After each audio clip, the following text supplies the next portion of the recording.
Ready? Yeah, I'm going. Okay, so this is chapter 42. That light is like, you're like disappeared. This is bad. That's not true. You can't do it. How about that? Yeah, see you. Wait, let's open these back here. Get some more light. Oh, yes.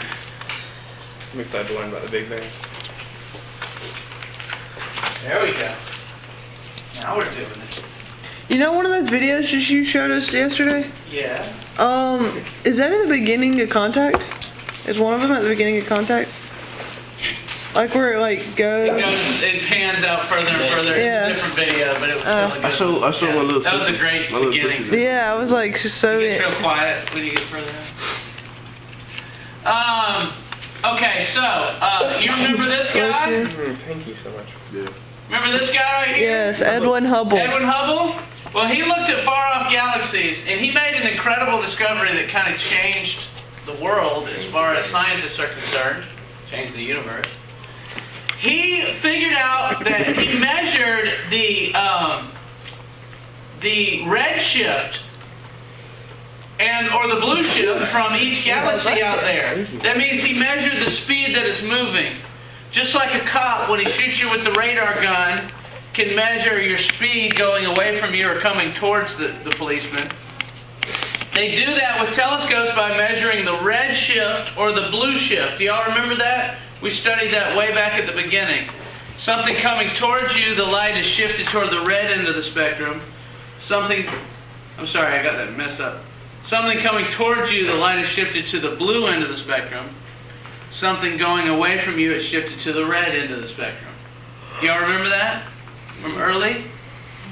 Well, he found out that almost all far-off galaxies are red-shifted. That means they're moving away from us. Almost every one. And that led to the conclusion that the universe is expanding, is getting bigger. And that was something new. All the people in the history of civilization figured that the universe was just this vast, infinite thing. But when he discovered that it was expanding, what that meant was, if you rewind the expansion, the universe must have been very small at one point. If the universe is getting bigger now, and you can measure the speed at which it's getting bigger, you could rewind that and figure out that everything in the universe was at a single point at some time in the distant past. And that the entire universe expanded from that point. And that's known as the Big Bang. The Big Bang is not an explosion, it's an expansion of the universe. So the universe, Hubble figured out, is getting bigger, and it's expanding right now. And you can measure the rate of that expansion. And we can measure that rate as a number that's called the Hubble Constant. I wonder what the other worlds are like. Here's the Hubble Constant. 70 kilometers per second per megaparsec. You need to know that number. It's called the Hubble Constant. He figured it out. 70 kilometers per second per megaparsec. Now you have to understand that unit to know what it means. Okay, so what does that unit mean? Well, y'all know what kilometers per second is, right? That's a speed. It's like miles per hour, but it's kilometers per second. So 70 kilometers, how far is that? That's about, you convert that to miles. Let me ask Siri. 50. Convert 70 kilometers to miles. It's 43.5 miles. Thank you, Siri. So 43 miles, that's not quite to Waycross, but it's close. Waycross is about 50 miles. So almost to Waycross in 1 second. That's kilometers per second. So 70 kilometers per second per megaparsec. What is a megaparsec? Do you know what a parsec is? A light year. 3.3 light years. A parsec is 3.3 light years. Yes. A megaparsec is 3.3 million light years. Mega means million. So for every 3.3 million light years of space, You have 43 miles per second. for every 3.3 million light years of space, an object will be traveling away from us, an object like a galaxy, will be traveling away from us at an average speed of 70 kilometers per second. Yep. So if you were to go 6.6 million light years, 3.3 and 3.3, it wouldn't, and we were here, and the object was here, it would be traveling away from us not at 70 kilometers per second, but you know how fast? On 140? 140 kilometers per second. Oh, yeah. And so the farther the object gets from us, the faster it's traveling away from us. And you can estimate that, you can estimate the distance to far-off galaxies by how fast they're traveling away from us. If we see a galaxy through our telescope and it's traveling away from us real fast, we know about how far off it is. We can measure, we can figure out the redshift and then figure out the distance to that galaxy. And the farthest galaxies we see with our telescope are about 13.2 billion light years away from us. And they're traveling off at huge speeds. The universe is being stretched apart. Why? Nobody knows.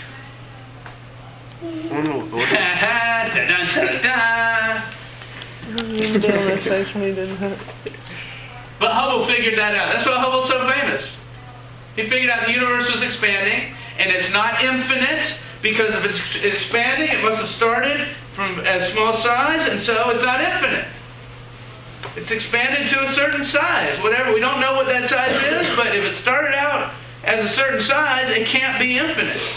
And so that changed everybody. Everybody thought the universe is infinite, it has been here forever, and will go on forever, and that's just the way it is, but that's not the way it is. He figured that out. But like, how is it? That's a big discovery.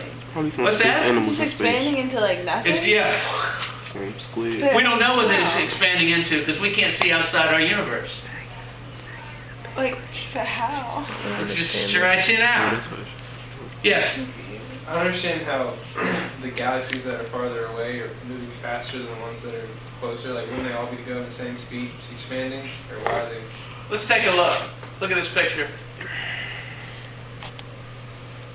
Watch it again. This is a good picture showing it. Now, the ones that are closer to us don't seem to be moving away as fast as the ones that are farther from us. Watch the speed that the green one goes away from us. Watch the speed that it seems to be moving away from us. Not too fast, because it was pretty close. Right. But watch the speed that another one is moving away from us. Like this one here is probably seems to be going a lot faster. Watch it. See, it's really moving because it's further away from us. And the whole thing is because space is stretching and the galaxies are getting farther away from one another. Isn't that cool? And if you were a galaxy real far away from us, you'd really be flying away from us faster. Some scientists have tried to use the model, imagine a cake in the oven that's just expanding. Some hurricanes. Bread in the oven that's blowing up. If there's raisins in the Like bread, hurricanes. raisins close together aren't going to be moving away as fast, but raisins on either end of the bread are really going to be moving away from one another quickly. Yes? So they think that everything is moving away from our galaxy? Everything's moving away from every galaxy. So let's just pretend, okay, this picture is showing that as our galaxy. But let's pretend that was our galaxy. Still, everything will be moving away from it. Yeah. You see what I'm saying? Everything's moving away from every other galaxy. Isn't that cool? Yes.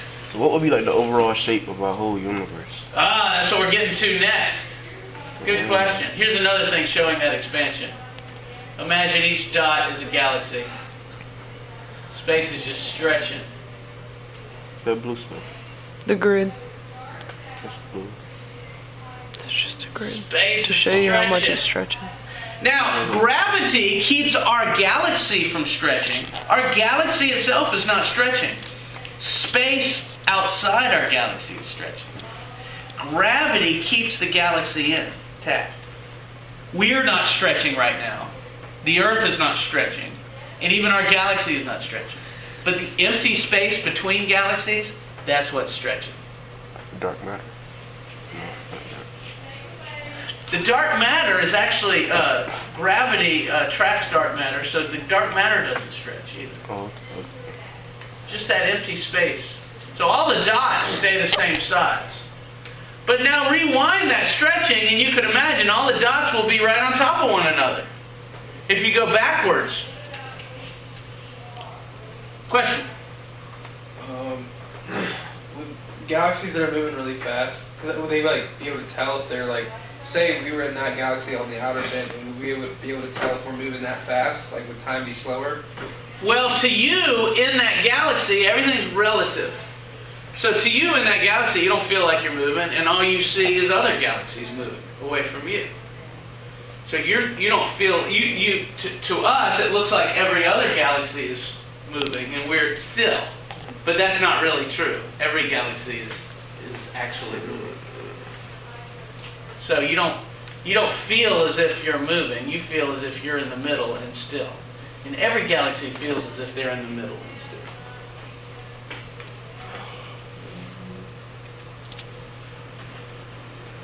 So we call it the Big Bang, and this video is showing what most people think the Big Bang is. This is actually an incorrect video, but I wanted to display it for you because this is the misconception that most people have. Most people think the Big Bang is a spot in space where something blew up and all the stuff came out. That's not correct. The Big Bang is our entire universe. Imagine we just kept making the universe smaller and smaller and smaller. Pretty soon the universe is tiny. And we get squeezed in and all this matter and energy from all the stars and everything gets piled up on top of one another. Could you imagine what the universe would be like if it were no bigger than this campus and all the stars and planets and everything were in it at once? What would it be like? Dense. It'd be dense. Very dense. It'd be hot or cold. Hot. It'd be really hot, incredibly hot. It'd be so hot that all the matter would get converted into energy, and it would be this incredibly dense, hot environment that is totally foreign to anything we have here. That's how the universe was at an early age. Scientists believe the universe expanded from a point in space smaller than an atom, smaller than a proton. This tiny point in space expanded into our whole universe. And at early times in the universe, it was so small and so hot that it would be something totally different. But as it expands, it cools and energy starts turning into matter and all this stuff starts stretching and coming apart, and then there's empty space in between things as the universe gets bigger and bigger. But space is part of the universe. So it wasn't like there was stuff here and exploded into space. Space is part of that universe that started as a point and got bigger. So it's not like something blowing up into space. It's like the whole universe got bigger and space is part of that universe. Yeah. How do they think that the dot got there? They don't know. They don't know how the dot got there. That's one of the biggest mysteries, which we'll talk about next chapter. Would it still all be gas when it's so condensed like that? What's that? Would it like all still be gas when it's condensed like that? And everything It actually, they think that all that matter, when it gets so hot like that, that is no longer anything like what we normally think of as matter, and it becomes plasma, and then they think it probably at the earliest times of the universe was just all energy, wasn't even matter. Matter can be converted to energy, by Einstein's equation. Have you ever heard of E equals mc squared? Yes. Yeah. I feel If you like- take mass and multiply it by the speed of light squared, you get energy. Those things can be converted. And so they think at the universe, when it was very small, was all energy, no matter. And that when it stretched out, a lot of that energy froze into matter. So what we are, this matter, is actually a whole bunch of energy frozen into our matter. Matter and energy can be converted into one another. You want to see a video of the Big Bang? We can. What if it's that show, The Big Bang Theory? And it's I don't understand that show. Sheldon. What if it was Sheldon, y'all? Smart people. This slick. I've really never watched an episode This at all. slick sounded like no heart in the beginning. I thought this was gonna come on.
so loud. I wonder if you want to join him.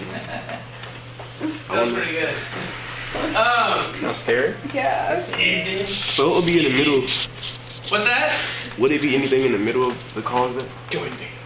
Like the singularity. Well, now you're getting into dimensions, and it's hard to know. The singularity. Hard right? to know. Isn't that in like every But y'all remember singularity is at the center of every black hole? Yes. Yeah. So something like that, the whole universe was in. And somehow it expanded, we don't know how, Maybe they'll figure that out one day. We'll see. But we know that there's something that scientists have figured out that happened called inflation. Shortly after the Big Bang, there was a violent increase in the rate of expansion called the epoch of inflation. It lasted 10 to the negative 32 of a second. Physicists can figure these numbers out. And the universe expanded by 10 to the 50th. Oh my God. So in 0.0000, go 32 zeros out, 1 seconds, the universe went from the size of an atom to something like the orbit of Saturn in just that 0.001 seconds. It just went. And that's an expansion rate way faster than the speed of light. And they talk about light as the ultimate speed limit, and that's true for anything moving through the universe. But there is no speed limit on the expansion of the universe itself. The universe can expand faster than the speed of light. That doesn't break any laws of physics. And so we call that cosmic inflation. And how do they know that that happened? Well, this cosmic inflation left a signature. It left a clue that it was there. And that clue is in what's called the microwave background radiation. If you take a microwave antenna, what we call a microwave telescope, and instead of looking at X-rays or visible light or ultraviolet light, you look for microwaves in the sky. You'll see that the sky looks like that.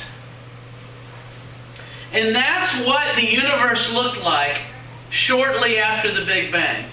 The red spots are high energy, the dark spots are low energy. And believe it or not, if the Big Bang really happened, they would expect the universe to have looked like that shortly after it formed. They set up their microwave telescopes, and they got exactly what they were expecting to get if the Big Bang were real. If the Big Bang were not real, they would have got a different looking universe than this. And so they set up their hypotheses, and then they tested it with their telescopes, and they confirmed that the Big Bang did happen. This is one of the things. You can read about it. It's kind of hard to understand why they come up with these, but it should. If the Big Bang happened, you should get some scattered radiation, microwave radiation that looks like this. If it didn't happen, the radiation, I think, would be a lot smoother. You wouldn't have these red spots and blue spots, but it would have been a lot smoother all around if there was no Big Bang. So this was one of this picture. It's called the microwave background radiation picture. Is one of the proofs of the Big Bang. It's one of the pieces of evidence of the Big Bang. I'm going to skip that video because we're almost out of time here. But so here's what happened. We started at a point. We see this background radiation early in the universe. That was actually 380,000 years after the universe formed. This background radiation, microwave radiation, was present. And then what happened about 400 million years later is the matter in the universe was all hydrogen and helium gas, and it started condensing into the first galaxies and the first stars. You get those first stars about 400 million years ago, and then they come together to form galaxies. And we see these through our telescopes. I'm sorry, not 400 million years ago, 400 million years after the Big Bang, which is about 13.2 billion years ago. The whole universe is about 13.7 billion years old. So 400 million years into the universe, you get stars, which then form galaxies, and we can see these. We can see these stars through our best telescopes. Remember, when you're looking far away in a telescope, you're looking back in time. So we can see these first stars when they're forming. And that's really cool that we can look back in time like that. That right there will just blow your mind. And you get all the way up to present time, 13 billion years, and we used to have a lot more galaxies than we have now. The galaxies have come together to make bigger galaxies. And now we have fewer big galaxies. But back then we had a lot more smaller galaxies. Yeah. Is the expansion suggesting that like all the galaxies will eventually be one? Not the galaxies will eventually be one. The expansion will make them all spread out away from one another. So they'll all be far, far away from one another. They aren't coming together, they're spreading out. So how have they been joining together? Well, they've been joining together because for most of the history of the universe it wasn't expanding as fast. But they think the expansion is speeding up. Do you see how this kind of goes straight and then it starts curving like this? In the last few billion years, the expansion has really speeded up and the universe is getting bigger. That's what this is showing. And so the galaxies came together before this, and now they're really starting to spread out. Now, what's making the universe spread out? We don't know, but we have a name for it. We call it dark energy. There's some form of energy that's spreading out the universe. And they can calculate how much energy it would take to spread out the universe at the rate it's spreading out. And they come up with this huge number. And if you take that amount of energy and you convert it into mass, and you compare it to all the mass there is in the universe, we figured out that 70% of the universe is dark energy. And it's spreading out our universe, and we don't know what it is. That's why they call it dark. They can't see it. They don't know. They can't measure it. It's to scientists, it's unknown, so they call it dark. Scientists tend to call unknown things dark. Now, real quick, what is the shape of our universe? You were asking this. We have three possible shapes of our universe. Our universe could be closed. That's the first shape. Our universe could be open. That's the second shape. Or our universe could be flat, like you would all think it would be flat. That's the third shape. Now, a closed universe is pretty cool. In a closed universe, you can fly off in one direction, and you fly off in one direction, and you eventually come back to the same point. To me, that's a cool idea for a universe. I can fly off that way and come back here over billions and billions of years later. Kind of like on Earth. If I walk that way, I'll eventually come back here if I walk far enough. Of course, I'd drown, but that's a whole other thing. We call that a closed universe. A closed universe will only occur if the amount of mass in the universe is higher than a certain point. If the amount of mass is really low in the universe, we have what's called an open universe that's kind of shaped like a saddle. So this is a high mass universe. We say the omega naught, the amount of mass, is greater than 1. This is a low mass universe. The omega naught, the amount of mass, is less than 1. And this is a perfect mass universe where the omega naught is exactly equal to 1. And what we're measuring when we look at it with all of our equipment is that we have a flat universe. And that brings up the idea of why is the universe flat? Why isn't it closed, or why isn't it open? And what we think the answer to that is that the universe is so big that it looks flat to us, but it's probably really not. You know how when you're standing on Earth, the entire Earth looks flat to you because it's so big? But it's really, when you get far away, it's really round? We think that's the case with the universe. We think the universe is probably so big that it looks flat to us, but it's probably actually either closed or open. And we don't have a way of measuring which one.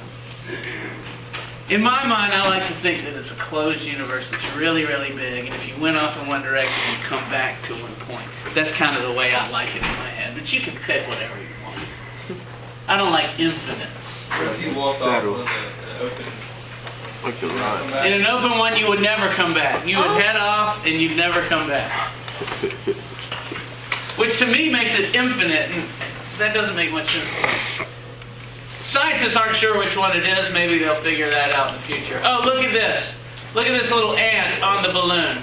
Here it can see that the balloon is round, but if the balloon is huge, the ant thinks it's flat. An ant on a balloon. So, wait a second, this last picture is showing what will happen trillions and trillions and trillions of years down the road. If the universe keeps expanding, eventually all the stars will go out, and you'll have a black universe. A dark universe. To us, if the expansion continues, that's going to be the end. Trillions of years down the road. Read your section. Have a good